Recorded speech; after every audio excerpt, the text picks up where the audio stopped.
जय श्री कृष्णा भक्तों, भक्ति ज्ञान उपासना चैनल में आप सभी भक्तों का स्वागत है। संगति चतुर्थी व्रत कथा, इस कथा को श्रवण करने से सभी प्रकार की दरिद्रता, शोक, कुष्ठ रोग सभी नष्ट हो जाते हैं। एक समय पर सभी ऋषिगणों ने कार्तिकेय से पूछा कि हे स्कंद कुमार, दरिद्रता, शोक, कुष्ठ आदि से विकलांग मनुष्यों को शत्रुओं से संतृप्त हैं, राज्य से निष्कातिक राजा, सदैव दुखी रहने वाले, धनहीन, समस्त उपद्रवों से पीड़ित, विद्याहीन, क्रियाहीन, संतानहीन, घर से निष्कासित लोगों को, रोगियों को कल्याण की कामना से क्या उपाय करना चाहिए। स्वामी कार्तिकेय जी कहते हैं कि ऋषिवरों, आपने जो प्रश्न किया है उसके निवारण के लिए एक शुभदायक व्रत बतलाता हूँ, उसे ध्यान लगा करके सुने। इस व्रत को करने से पृथ्वी के समस्त प्राणी सभी संकटों से मुक्त हो जाते हैं। ये व्रत महा पुण्यकारी, मानवों के सभी कार्यों को सफलता प्रदान करने वाला है। इस व्रत को महिलाएं करें तो संतान और सौभाग्य की वृद्धि होती है। इस व्रत को धर्मराज युधिष्ठिर ने किया।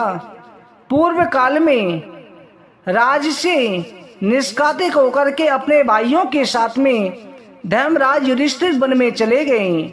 14 वर्ष का वनवास था, 1 वर्ष का अज्ञातवास था। उस वनवास काल में भगवान श्री कृष्ण ने उनसे कहा कि हे युधिष्ठिर, तुम क्या चाहते हो। युधिष्ठिर ने कहा, प्रभु, हमारे कष्टों को दूर करने का कोई उपाय बताएं। ऐसा कौन सा उपाय है जिससे हम सभी संकटों से मुक्त हो सकें। हे गदाधर, आप सर्वज्ञ हैं, हम लोगों को आगे किसी प्रकार का कष्ट न उठाना पड़े। स्कंद कुमार कार्तिकेय जी कहते हैं, ऋषिवरों, युधिष्ठिर विनम्र भाव से हाथ जोड़कर बार बार अपने कष्टों के निवारण का उपाय पूछने लगे। तब भगवान ऋषि कृष्ण ने कहा, भगवान श्री कृष्ण कहते हैं, राजन, संपूर्ण कामनाओं को पूर्ण करने वाले मैंने एक अत्यंत गोपनीय व्रत को तुम्हारे सामने प्रकट करता हूँ। इस व्रत के संबंध में आज तक किसी को नहीं बतलाया है। हे राजन, प्राचीन काल में सतयुग की बात है। पर्वत राज हिमाचल की सुंदर कन्या पार्वती ने शंकर जी को पति रूप में प्राप्त करने के लिए गैन वन में जाकर कठोर तपस्या करी, परंतु भगवान शिव प्रसन्न होकर वहां प्रकट नहीं हुए। तब पार्वती ने अनादि काल से विद्यमान आदि गणेश का स्मरण किया। गणेश जी को उसी क्षण प्रकट देखकर पार्वती ने पूछा कि मैंने कुटीर दुर्लभ लोमहर्षण तपस्या की है, किंतु अपने प्रिय भगवान शिव को प्राप्त न कर सकी। अब कष्ट निविनाशक दिव्य व्रत जिसे नारद जी ने कहा है और जो आपका ही व्रत है, उस प्राचीन व्रत के तत्व को आप मुझसे कहिए। पार्वती जी की बात सुनकर के सिद्धिदाता गणेश जी कष्ट नाशक शुभदायक व्रत का वर्णन करने लगे। गणेश जी ने कहा कि हे अचल सुते, अत्यंत पुण्यकारी एवं समस्त कष्ट नाशक व्रत को कीजिए। इसके करने से आपकी सभी मनोकामनाएं पूर्ण होंगी। जो व्यक्ति इस व्रत को करेंगे उन्हें भी सफलता मिलेगी। हे देवेश्वरी, सावन के कृष्ण पक्ष की रात्रि में चंद्रोदय होने पर पूजन करना चाहिए। उस दिन प्रातः काल से आप अपने मन में संकल्प करें कि जब तक चंद्रोदय नहीं होगा मैं निराहार रहूंगी। पहले गणेश पूजन करें, तभी उसके बाद में चंद्रमा को अर्घ्य देकर के भोजन ग्रहण करूंगी। मन में ऐसा निश्चय करना चाहिए। इसके बाद सफेद तिल के जल में स्नान करें, अपना नित्य कर्म करें। हे सुंदर व्रतवारी, मेरा पूजन करना चाहिए। यह सामर्थ्य हो तो हर मास की स्वर्ण की प्रतिमा का पूजन करें। अगर अभाव है तो चांदी, अष्ट धातु या मिट्टी की मूर्ति बनाकर के पूजा करें। अपनी शक्ति के अनुसार सोने, चांदी, तांबे अथवा मिट्टी के कलश में जल भर करके गणेश जी की प्रतिमा स्थापित करें। मूर्ति कलश पर रख कर के अस्त कमल की आकृति बनाए, उसके ऊपर मूर्ति स्थापित करें, भक्ति पूर्वक पूजन करें, मूर्ति का ध्यान निम्न प्रकार से करें और प्रार्थना करें कि हे लंबोदर, 4 भुजा वाले, 3 नेत्र वाले, लाल रंग वाले, हे नीलवरण, हे शोभा के भंडार, प्रसन्न मुख वाले गणेश जी, मैं आपका ध्यान करता हूँ।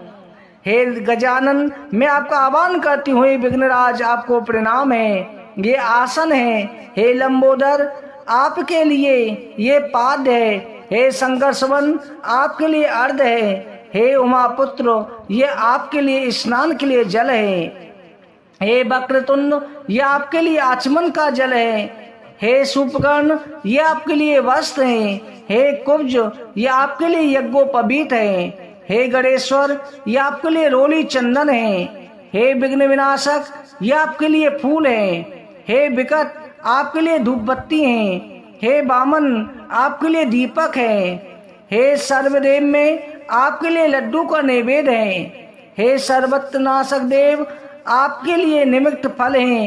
हे विघ्नहर्ता, आपके लिए मेरा प्रणाम है। प्रणाम करने के बाद में क्षमा प्रार्थना करें। इस प्रकार से षोडोपचार रीति से पूजन करके नाना प्रकार के भक्ष्य पदार्थों को बना करके भगवान को भोग लगाए। हे देवी, शुद्ध देसी घी से 15 लड्डू बनावे। सब प्रथम भगवान को लड्डू अर्पित करके उनमें से 5 ब्राह्मण को दे देवे। अपनी सामर्थ के अनुसार दक्षिणा देकर चंद्रोदय होने पर भक्ति भाव से अर्घ देवे। उसके पश्चात स्वयं 5 लड्डू भोजन में ग्रहण करने चाहिए। फिर हे देवी, तुम सब तिथियों में सर्वोत्तम हो। हे चतुर्दशी, गणेश जी की परम प्रियतमा हो। हे चतुर्थी, हमारे द्वारा अर्घ ग्रहण करो, तुम्हें प्रणाम है। निम्न प्रकार से प्रार्थना करके चंद्रमा को अर्घ प्रदान करें।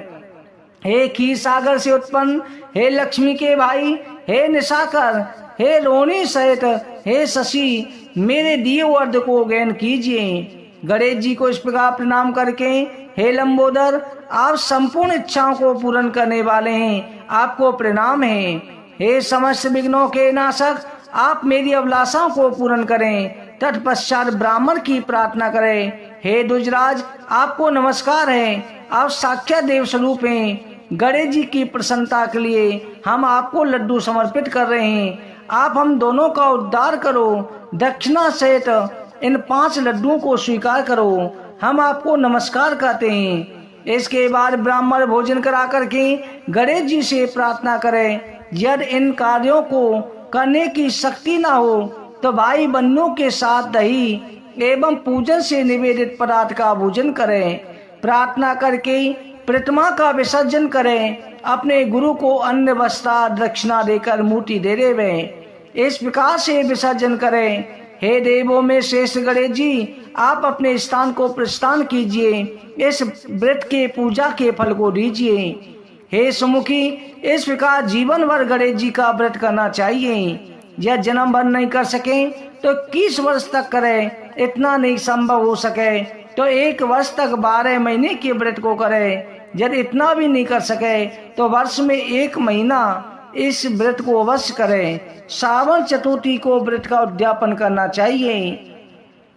उद्यापन की जो विधि होती है उसका वर्णन कर रहे हैं। सब प्रथम सर्वशास्त्र वेता गणेश जी का पूजन करने के लिए आचार्य ब्राह्मण का वर्णन करें और ब्राह्मण की आज्ञा के अनुसार शास्त्रोक्त रीति से पूजन करें। अपनी शक्ति के अनुसार 1008 1 से 8 बार 28 या 8 लड्डू से गणेश जी का हवन करें। केले के खम्बे तोरण आदि से ऊंचा मंडप बनावे। नित्य गीत बाद से उत्सव करें। भक्ति युक्त होकर के गुरु की पूजा करें। अपनी शक्ति के अनुसार सपत्नीक ब्राह्मण को स्वर्ण गौ वस्त्र आभूषण छत्र जूता कमंडल भूमि दान करें। हे देवी, गणेश जी की प्रसन्नता के निमित्त आचार्य का पूजन करके प्रसन्न करें। इस प्रकार व्रत करने से मैं प्रसन्न हो जाता हूँ, तनिक भी संदेह नहीं है।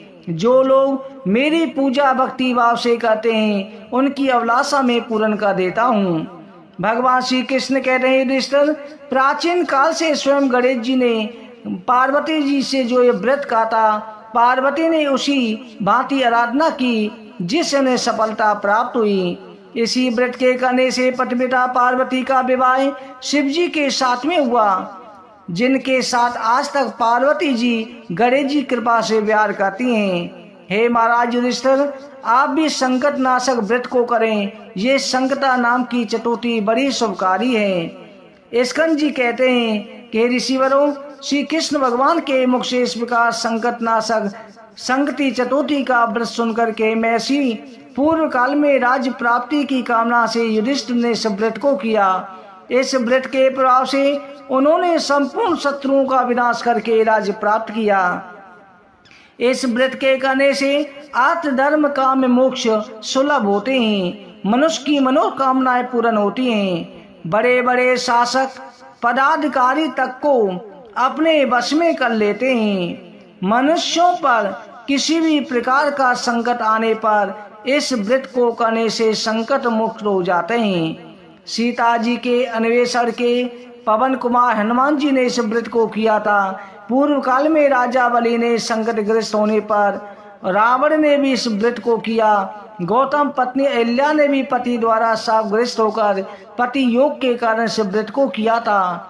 इस व्रत के करने से विद्यार्थी को विद्या, धन की इच्छा रखने वाले को धन प्राप्ति होती है, संतान की इच्छा रखने वालों को संतान प्राप्ति, जो रोगी है रोग से मुक्त हो जाते हैं। गणेश जी की कृपा से सभी पाप नष्ट हो जाते हैं। इसलिए श्रद्धा भक्ति के साथ में श्रावण कृष्ण पक्ष की चतुर्थी के दिन व्रत को करना अवश्य चाहिए। बोलो गणपति आनंद भगवान की जय। भक्तों, आप चैनल को सब्सक्राइब जरूर करें, वीडियो को ज्यादा से ज्यादा शेयर करें। गणेश जी की कृपा दृष्टि आपके ऊपर हमेशा बनी रहे। जय श्री कृष्ण।